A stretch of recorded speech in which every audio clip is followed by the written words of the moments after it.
kita lanjutkan pada materi subpokok ya, materi yang kedua bagian B, yaitu subpokok bahasan pengukuran dan pengamatan.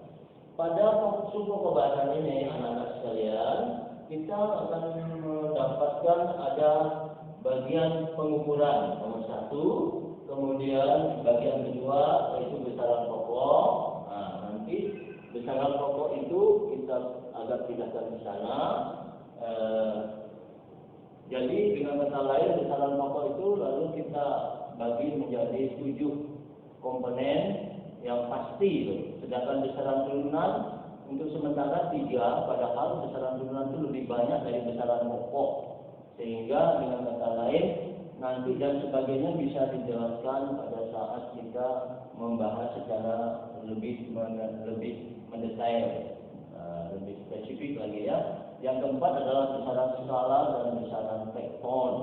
Di sini punya 2 contoh atau 2 punya ciri-ciri. Baik anak-anak sekalian, kita kembali ke pengukuran pengamatan. Kita kembali kepada pengukuran. Di dalam pengukuran itu selalu ada yang disebut satuan baku dan satuan tidak baku. Satuan baku itu adalah satuan yang telah ditetapkan secara internasional. Contohnya meter, satuan panjang, massa satuan kilogram, waktu detik adalah satuan waktu. Adapun besaran tidak baku adalah besaran yang tidak pasti, tidak bisa berlaku secara internasional. Contohnya apa? Jengkal, langkah, kemudian depak. Nah, ini pada kalau jengkal tiap kita pakai pada tiap orang berbeda-beda jengkalnya.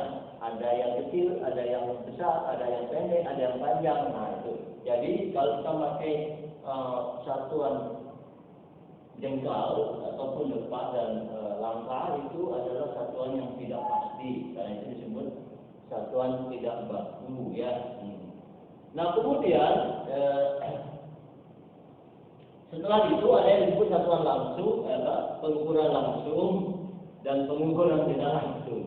Kalau pengukuran langsung artinya kita menggunakan alat ukur langsung, umpamanya panjang papan tulis ini kita ukur pakai meteran, hasilnya adalah 2 meter 20, lebarnya 1 meter 10 cm, 1 meter 10 cm gitu ya.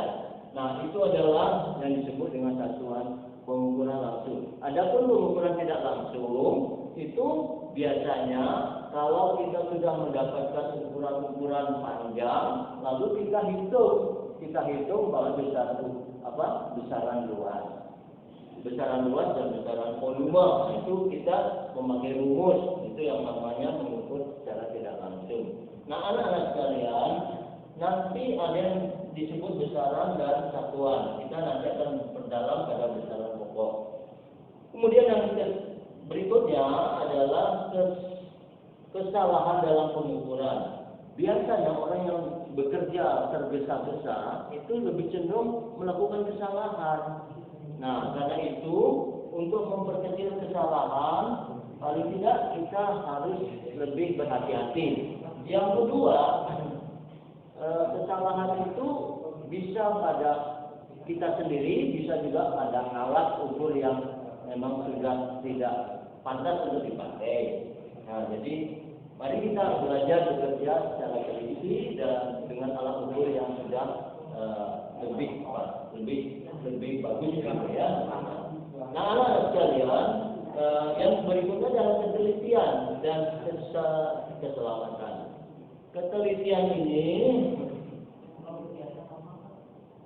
menyangkut kepada cara kita mengukur, dan juga cara kita menjaga kemungkinan bahaya yang terjadi pada saat pengukuran itu. Nah, biasanya di dalam pengukuran untuk mendapatkan hasil yang teliti, kita tidak sekaligus langsung dapat hasilnya. Mungkin beberapa kali kita melakukan pengukuran, kemudian kita ambil rata-rata, barulah dari rata-rata itu lebih teliti hasilnya. Baik anak-anak sekalian, kita beralih kepada bagian kedua yang disebut besaran pokok. Besaran pokok di sini adalah panjang masa waktu suhu kuat arus intensitas cahaya jumlah zat. Mungkin bagi anak-anak SD agak asing yang disebut dengan intensitas cahaya, jumlah zat maupun kuat arus. Secara singkat aja Bapak sampaikan bahwa panjang itu nanti ada satuannya yang disebut meter, sedangkan massa satuannya kilogram. Adapun waktu yang kita pakai adalah sekon atau detik. Ini adalah lebih kecil dari menit dan jam. Kemudian suhu, di sini ada yang disebut derajat Kelvin. Mungkin anak-anak kalau di SD terbiasa menggunakan satuan derajat Celcius. Nanti kita akan pelajari bagaimana mengkonversi atau memindahkan dari derajat Kelvin ke derajat Celcius. Kalau satuan kuat arus itu disebut ampere satuannya. Intensitas cahaya disebut dengan kandela. Ini artinya lilin. Kemudian jumlah zat ini disingkat dengan mol.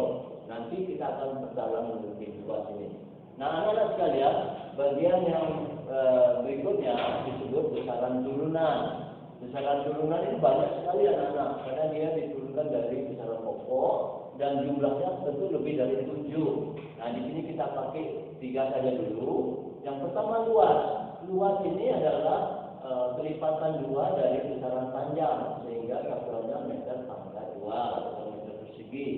Sementara volume atau isi itu kelipatan pangkat 3 dari satuan panjang, maka satuannya adalah meter kubik.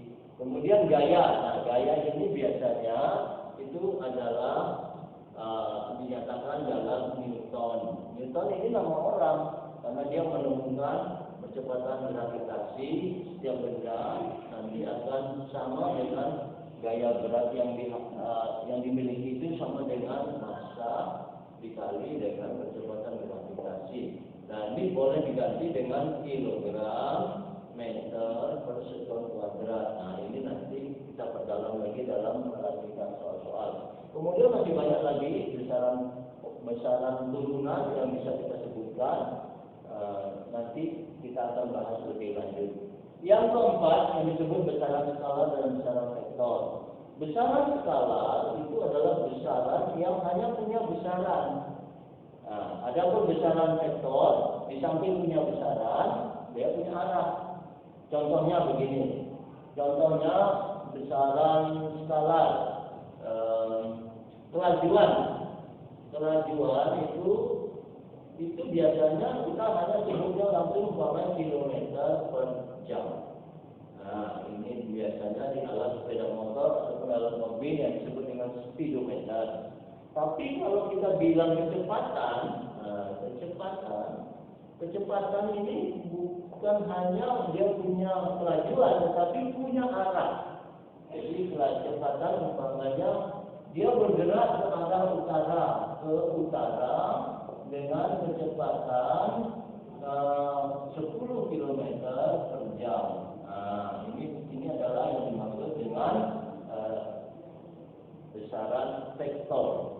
Jadi nanti besaran vektor itu termasuk umpamanya mengapa benda itu kalau kita lepas akan jatuh ke bawah karena dia punya gaya berat arahnya ke bawah. Nah, termasuk besaran vektor. Nah, baiklah, sudah sekian kita bahas sebagai awal, nanti pendalamannya kita lanjutkan lagi. Demikian dulu, terima kasih. Assalamualaikum warahmatullahi wabarakatuh.